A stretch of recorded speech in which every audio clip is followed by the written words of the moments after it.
Not too long ago, Konami dropped an article that was sort of out of the blue communicating to the players that play Yu-Gi-Oh! That there's going to be a new ban list in mid-April. Now, we don't know if that'll be this week, we don't know if it'll be next week, but we do know that it's coming soon, and also we know that it's going to be a small ban list. Now, if you look back to the last ban list, a whole bunch of things changed. We had a ton of cards get banned, we had like 5 or 6 get banned actually, and a whole bunch of cards came off the list as well, and there were just a lot of changes. It really shook up the format in a lot of big ways, but this isn't what this next ban list is going to be looking like. I don't think that just because it's a small ban list that we're going to be looking at means it's an inconsequential ban list. I actually think that Konami is mostly happy with this format, but there's always room to improve. And as always, whenever I do these prediction videos, I do want to put as early as possible that these are predictions, not things that I want on my own wish list. I used to do a lot of wish list videos. I think a lot of people out there like to do wish lists, but I want to do predictions nowadays just because it's more interesting to try to guess what Konami's going to do, not so much just what I personally want to see happen. First up, I think that it is very, very unlikely to see a whole bunch of cards banned on this next ban list. I think it is pretty likely though that we will see one card out of the Orcas combo deck banned. I don't know if it's going to be the Rank It Magic, I don't know if it's going to be Rusty, I don't know if it's going to be Azathoth, but something has to get banned out of that archetype. I do want to mention though, we already know it was sort of leaked on Konami. I don't think it counts as a leak if Konami's doing it, but it was revealed on a Konami video that the Orcas Link 2 monster that's used in all versions of that combo deck is actually going to be an OTS pack ultra rare going forward. That's going to be in the next OTS pack, so they can't completely hit the deck, they can't completely kill it, but I think they're going to have to hit something because it definitely seems like the type of deck that Konami doesn't want existing. If you think back to the last ban list, Konami did a ton of fantastic hits on cards that people complained about, namely cards that people were playing in those big combo decks. Things like Gumblar Dragon and Rongo Bongo, and even Galaxy Tomahawk, a card that wasn't seeing a ton of play just in case someone found some new crazy combo. And I don't know which of these cards Konami will ban. Technically, they don't have to ban any of those cards. They might just limit one of the Orcas monsters or ban Summon Sorceress, but I think it's more likely that they will ban one of those cards if they ban anything on this next list, just because that deck is so unfun to play against. It's literally a deck where if you resolve Nightmare Mermaid, you actually just win the game. Super frustrating from a design standpoint and super frustrating from a player standpoint. How do you beat that deck without drawing the perfect out going second? And there are outs to it, and you can draw the hand trap and hope that they don't have Call by the Grave, but there's a lot of situations where that deck you really just can't do anything against, even more so than the Thunder Dragon Danger deck where it ends with a whole bunch of negations and prevents you from special summoning from the extra deck. That is so much easier to break than just an Azathoth, and that's kind of crazy to think about, that just one monster is a lot harder to deal with than a whole board of strong cards. So far, I have incorrectly guessed that Engage would be semi-limited 3 prediction videos in a row, and I think I'm going to depart from that a little bit. Now, I am a bit influenced by the fact that Engage is getting reprinted in the latest Battles of Legend, which comes out in July. I don't necessarily think that means that they won't hit it at all, but I think it's less likely. What I'm more turning towards isn't Engage being semi-limited, isn't even Engage being limited. I think what Konami wants to do, because it seems like they actually really want Sky Strikers to be a deck in the meta. Yes, the deck is very frustrating to play against, and yes, the deck is obviously the best deck of the format and consistently winning YCSs, topping YCSs all over the place, but I think Konami likes that deck and likes the deck's sort of quote-unquote interactivity. It's not making a board of a whole bunch of monsters, it's mostly just quick play spells and spell cards. Obviously that deck is ridiculous, so I think Konami has to take it down a notch, and I think the way that Konami will decide to take it down is along the same lines as the OCG format, and that's limiting Kagari and maybe even also limiting multi-roll. Now, the reason that those two cards are so important to the Sky Striker strategy, that's how you do all the recursion. The reason that you can play one-ofs in your deck, you don't have to play multiple copies of Afterburner or Jamming Waves or all sorts of things like that. The reason you can get away with that is because you have so much recursion. Kagari just adds back whatever you need it to, and I think that that's where you get to the same problem as Zodiacs. The reason that Zodiacs were so powerful wasn't because the individual Xyz monsters or the individual effect monsters were so strong, it's because whenever you normal summon a single Zodiac monster, you now suddenly summon 5 extra deck monsters. And that's where Sky Strikers are nowadays, where in the past they weren't like that. Because if you can summon a Ray and you already have a setup, if you already did your big combo So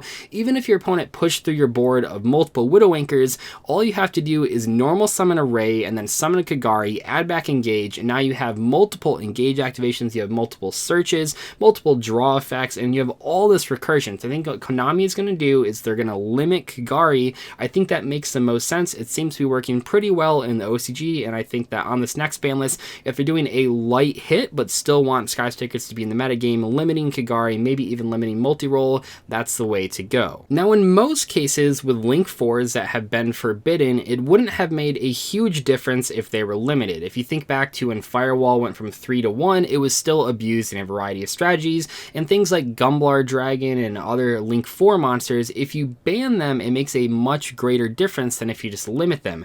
However, I think that Skuldred is actually the first case that we've had with a Link 4 monster where limiting it actually makes a huge difference.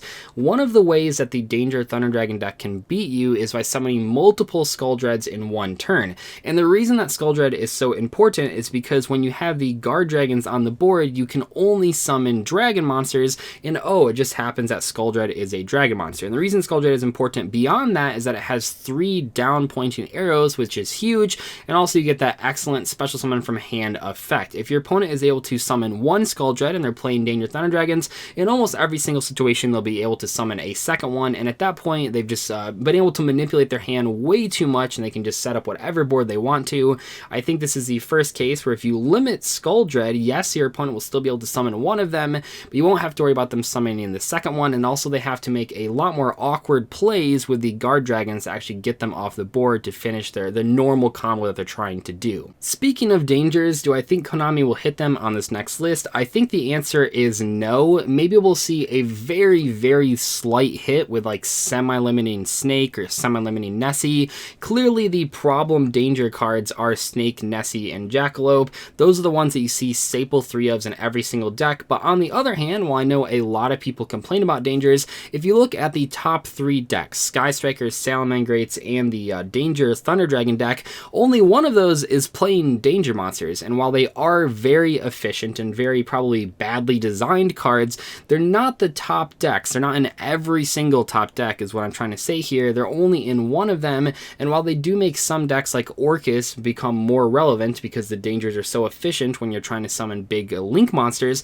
I think overall Konami, at least from their position, they don't want to hit those cards too hard. I think eventually we could see all 3 of those danger monsters limited, but I think for now we'll probably just see like one of them, if any of them, is semi-limited on the next ban list. And notice that I haven't put Salomon Greats in this video so far, and that's because just like the dangers, I think it would be weird for Konami to do too many hits against Salomon Greats. Don't get me wrong, the deck is very good. It's obviously one of the top 3 decks, but I think Konami really likes having a structure deck being a viable strategy. It's a really good marketing tool to get new players into the game. Hey look, you don't have to spend $300 on this deck. Obviously things like Thanos Dragon are very important to Salomon Greats, but you can play almost like 90% of the top Salomon Great strategy just by buying structure decks and a couple staples like Sunlight Wolf to go with it. Overall, I think it is very unlikely for Konami to hit Salomon Greats in any way. I think if anything, maybe they'll put like Sunlight Wolf to semi-limited. You're going to say to yourself, well, Doug, that doesn't make a huge difference, and that's kind of the point. Sunlight Wolf and Hita are both confirmed super rares in the next OTS pack, and once again, while in the past Konami has hit cards that have been printed in OTS packs, I think most people realize that Salomon Greats are sort of along the same lines as ABCs or Monarchs or Dinosaurs. Konami really likes having a sort of a structure deck that's competitively viable for new players to get into competitive Yu-Gi-Oh! You're also not going to see me mention Altergeist in this video, despite the fact that in the January prediction I said that Altergeist probably would have to be hit. Here's the deal, even after winning YCS Sydney, which was pre-January ban list, even after getting Pot of Extravagance, suddenly they're nowhere to be found. I really mean that. If you go to tournaments, there are so few Altergeist players, it seems like almost all of them have switched over to Salomon Greats because it's just so much more consistent and a lot more versatile and a lot more resilient. Altergeists are just not in the metagame, and I understand that I'm an Altergeist player, so I'm a little biased here, but even just looking at the data, they haven't topped a premier event in like 4 events in a row now. They are really, really struggling out there. I actually made an entire video talking about the struggles of that deck in the current era, and I don't think it's getting any easier for them. It is just not looking good for Altergeist players. I think that even though people don't like playing against Altergeist, overall the deck is is just not relevant enough to hit on the ban list. It's not a crazy degenerate FTK strategy that, even though if those decks aren't topping, Konami still tends to hit them. Altergeist is just a trap deck, and there aren't a lot of those anymore, and I think it would be very strange for Konami to hit it at all. I can maybe throw out that Multi-Faker will get semi-limited. That's what I pitched in the last sort of prediction list, but realistically, if the deck isn't topping at all outside of regionals, why would Konami hit it on the ban list? And lastly, the only prediction that I'll make for cards coming off of the list, because let's be honest here, Konami just kind of decides whatever they want to come off at seemingly random times, usually coinciding with like a new reprint. I think it is extremely likely that either Necros of Unicorn or Shrit will come to semi-limited or maybe even unlimited. That deck has come extremely close to topping a couple YCSs. It seems like in every single YCS, there's always a Necros player that lost on the bubble. They're really close to actually being competitive again. I think that the Necros strategy in general is a lot more balanced in 2019. Yes, he still has some crazy combos. Yes, Trish is still a crazy card, but overall, I think the deck is relatively fair now that we have so many more counters to those cards that we didn't have back in 2015. Keep in mind that Konami basically reprinted every single expensive Necros cards in dual power, which means that many more players have their hands on them. I think it's extremely likely for Konami to put Unicorn or Shrit or both to semi-limited or unlimited. That seems to be an archetype that Konami wants finally to be a good deck again, even if it's just at rogue status. Anyway though, hope you guys enjoyed today's ban list prediction video. How close do you think I'll be to the next ban list? Let me know in the comment sections below if I missed anything. As always, thank you so much for watching today's video. I'll see you guys later. Goodbye.